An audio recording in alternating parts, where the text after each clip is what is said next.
Hello, this is Jonathan Miller. I'm here at the Derry Church, Pennsylvania Historical Marker, once again here in Hershey, Pennsylvania and Dauphin County, Pennsylvania. So this church was founded in 1729. The first pastor, William Bertram, installed in 1732 by the Donegal Presbytery. Its grove was patented to it by the sons of William Penn in 1741. The churchyard is the oldest pioneer graveyard in the region. And this is the church. Now this is not the original structure. The original structure, they had a couple of them, I guess, that were sort of shaped like a barn. Where I guess this structure is, somewhere in this vicinity here. But they were log structured, the first couple. And then there will be a train coming through, so it's going to get loud here in a second.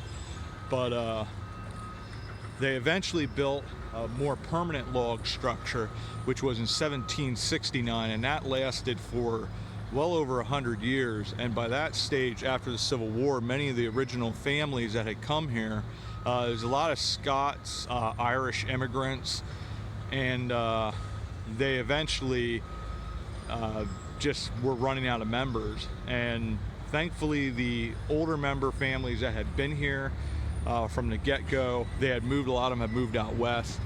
They put the money together to build a more permanent structure, and that would have been in 1883. And in 1884, this structure that you see right here in front of you, this was completed.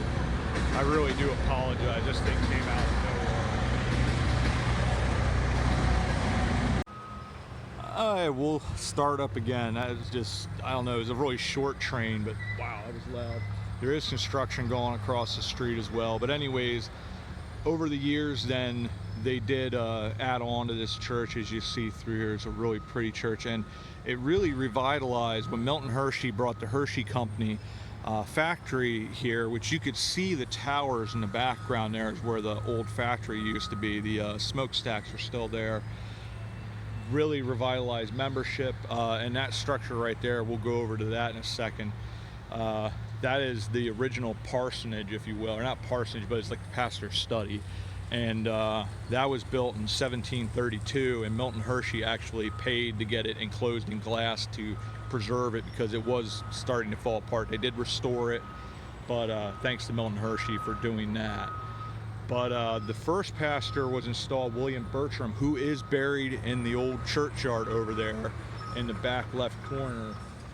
He served from 1732. I'm not sure how long he served, but they do have one of the either sanctuaries or something in here is named after a pastor, John Elder.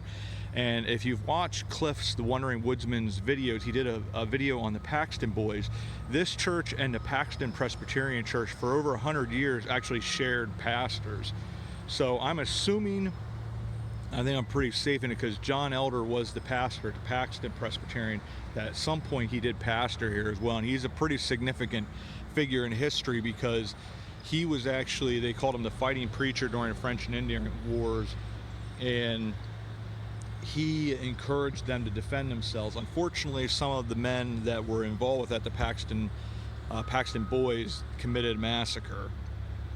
Yeah, it was just one of those things. He strongly put that down and said that this is not what he meant for them to do. But so there's a lot of history with this church, and we're going to quick go over to this structure here, talk about it a little bit, and then we're going to go over in the old churchyard and check that out. There's a lot of French and Indian war vets that are buried there, and Revolutionary War vets, along with Colonel John Rogers, who was one of the signers of the Hanover Resolves.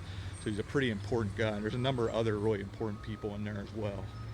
Supposedly, I guess 2 U.S. congressmen are in there. William Bertram's there, and along with 2 other former pastors are buried there as well. Some newer individuals, like people that more recently have passed away. There was one individual, I forget what his name is, but he was highly involved with like the Milton Hershey Trust.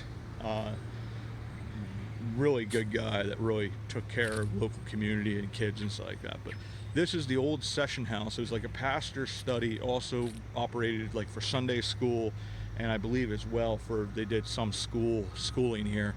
Too small for worship, but this was built in 1732, and it is on the National Registry of Historic Places.